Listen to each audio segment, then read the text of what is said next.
Hello, my name is Derek Bird, and my topic is focused on the need for positive role models and mentors in the lives of at-risk youth, children either involved in the welfare system or for those who are at risk of becoming involved. There's a wise saying that it takes a village to raise a child. And the principle of this saying is that it takes a community, multiple support systems, and involvement of more than just the parents to impact and help guide our youth. So how widespread is this issue really? According to an article on Youth at Risk, Society at Risk, 40% of minority youth are functionally illiterate. Also, the national dropout rate for blacks is 28%, but in certain inner city school systems, the dropout rate is as high as 75%.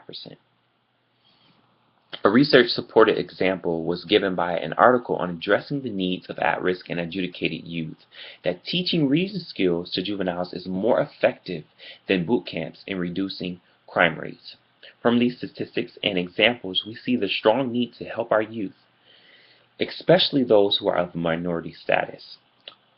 A quote from Youth at Risk, Society at Risk: individual family problems related to poverty and lack of adequate family support and guidance of children and youth affect not only the particular children and family involved, but also indirectly all of us in the broader society.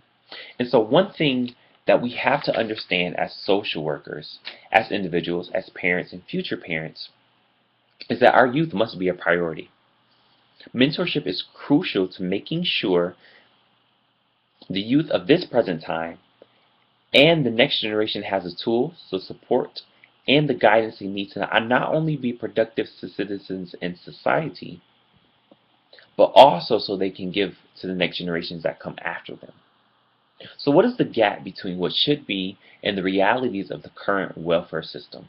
What is needed is a utilization of positive role models in the community, retired teachers, college students, religious organizations, sororities, fraternities, local businesses, and major corporations to take part in the guidance of our youth. Unfortunately, social workers are managing numerous caseloads, which leads to less time and attention to family and children. The passion that caseworkers once had is diminished, and passion is the fuel, the very thing that's needed when serving families and children, especially those in poverty. And so let's look at some causes, some immediate and underlying causes of this issue. So one of the underlying causes is poverty. Poor education, lack of positive role models, lack of family guidance, lack of funding in school systems to produce effective programming. And some of the immediate causes are dropouts, incarcerations, mental illness, behavioral and emotional disorders. And so we see just from poverty, children are already at a disadvantage in getting the resources and the tools that they need to be successful, whether it be in education, whether it be going on to college, and ultimately providing for their families in the future. And so what are some action steps that can be taken? Definitely educating the community on the importance of mentorship. According to the Big Brothers Big Sisters mentoring program, the littles, those who are involved in the program, or mentees, they're called littles, and 52% are less likely to skip school. So that's 52% of students who are involved in the Big Brothers Big Sisters programs are less likely to skip school. Another action step that we can take is soliciting the involvement of major corporations to require their employees to serve their community through mentorship.